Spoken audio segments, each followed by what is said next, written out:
את זוכרת מה קרה פעם האחרונה? אני זוכרת, רוצה לשתף מה קרה פעם האחרונה שעמדנו, זה היה בציר שלנו, ביין שאנחנו מכינים. קבענו בארבע, תכף נדבר על היין שאנחנו מכינים, אבל קבענו בארבע בבוקר. אני שותה בינתיים. אין בעיה.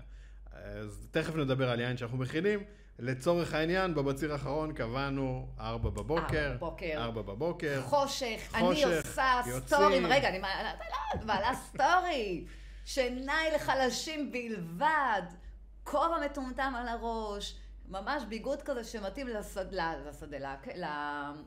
כן, כן, תרמיל, נעלי ספורט, זה. מזמרות ונוהגת בחושך לנקודת הפגישה שלי עם אורי, כדי שמשם נחבור. יורדים מהגליל, קובעים להיפגש בקריון, לאחד רכבים, ולנסוע לכרם בשפיה. נכון. במורדות זיכרון יעקב. נכון, ואני מתקשרת ב4 ומשהו לפנות בוקר, כשאני כבר ברכב. לא, זה הולך ככה, אני עוצר לתדלק, מתדלק בקריון, ואז ברדיו, להלן הודעת דובר צה"ל. אנחנו היום צוחקים, זה לא היה מצחיק. גלי, המלחמה העלתה לא שלב, 2 שלבים. גלי, לבנון התחילה. זה היה בדיוק שהתחלנו את לבנון, שצה"ל התחיל שם את הפעילות החזקה.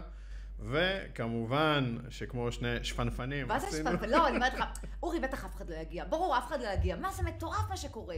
ואני אומרת לך, גם בעלי אמר לי עכשיו שעדיף שנחזור. עשינו יוטרן, ברחנו כל אחד לביתו, אבל אנשים שהיו שם כן בצרו. מה הסתבר? שאנחנו כנראה היינו השפנפנים היחידים, השפנפנים היחידים. או היחידים ששמעו רדיו בדרך. לפחות אנחנו אחר כך נתנו יד להמשך בדיוק, של הענבים שהגיעו לתוך להמשך התהליך שנדבר עליו. אז זה היין שלנו, ככה הוא התחיל, אנחנו צריכים לתת לו איזשהו שם שמאפיין את